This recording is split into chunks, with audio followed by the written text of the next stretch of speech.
हम लोग अभी सीतापुर पुलिस लाइन में और अरेस्ट किया गया है भारतीय जनता पार्टी की तानाशाही सरकार, जो इस देश के अन्नदाता के हौसलों को नहीं कुचल पाई, उनके आंदोलन को नहीं कुचल पाई, आज किसानों को कुचल दिया। जनरल डायर ने जिस तरह से निहत्थे भारतवासियों पर गोली चलाई थी, आज इस तरह के हालात जो हैं उत्तर प्रदेश में लखीमपुर खीरी में देखने को मिले। उत्तर प्रदेश की पुलिस उत्तर प्रदेश के निकम्मे मुख्यमंत्री के इशारे पे करने का काम कर रही है। मैं तो पहले से जानता था कि सरकार जो है तानाशाही करेगी और सत्य छिप सकता है लेकिन पराजित नहीं हो सकता। किसान जीतेंगे नहीं, देश के अन्नदाता के साथ नहीं खड़े हो सकते हैं, उनके दुख सुख को नहीं बांट सकते हैं, तो फिर हम लोग किस लिए हैं? जय भीम। हम लोग अभी सीतापुर पुलिस लाइन में और अरेस्ट किया गया है। और अपराध आपको पता,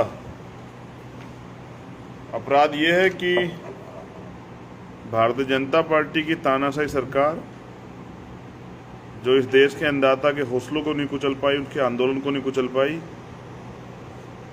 तो उन्होंने आज किसानों को कुचल दिया। 3 से 4 किसान भाई आज हमारे बीच नहीं रहे, वो शहीद हो गए। लेकिन जालिम सरकार तानाशाही तो देखिए कि आज जग लगभग जैसे किताबों में हमने पढ़ा कि जलियांवाला बाग, जनरल डायर ने जिस तरह से निहत्थे भारतवासियों पर गोली चलाई थी, आज इस तरह के हालात जो हैं उत्तर प्रदेश में लखीमपुर खीरी में देखने को मिले। और ऊपर से तानाशाही देखिए, अपराधियों को पकड़ने की बजाय, उन आरोपियों को पकड़ने के बजाय जो लोग किसानों की हक की लड़ाई को आगे बढ़ाना चाहते हैं, जो चाहते हैं किसानों को न्याय मिले, किसानों की मांग पूरी हो, उन लोगों को गिरफ्तार करने का काम उत्तर प्रदेश की पुलिस उत्तर प्रदेश के निकम्मे मुख्यमंत्री के इशारे पे करने का काम कर रही है।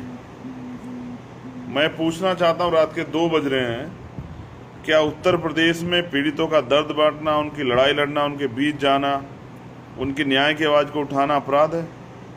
और अगर ये अपराध है तो फिर हम सब लोग हैं किस लिए?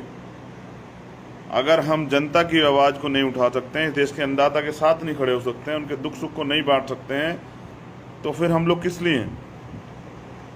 आज अन्नदाता कुचला जा रहा है, कल किसी और का नंबर होगा।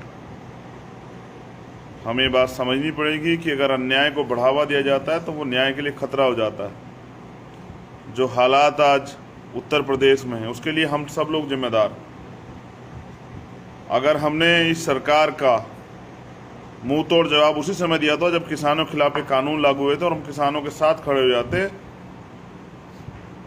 हम लोगों का तो प्रयास रहा था, लेकिन प्रदेश की जनता सरकार के झूठे बहकाव में आती रही और वो लोग नहीं खड़े हुए। उसका खामियाजा भुगतना पड़ा कि आज ये तानाशाही बढ़ गई।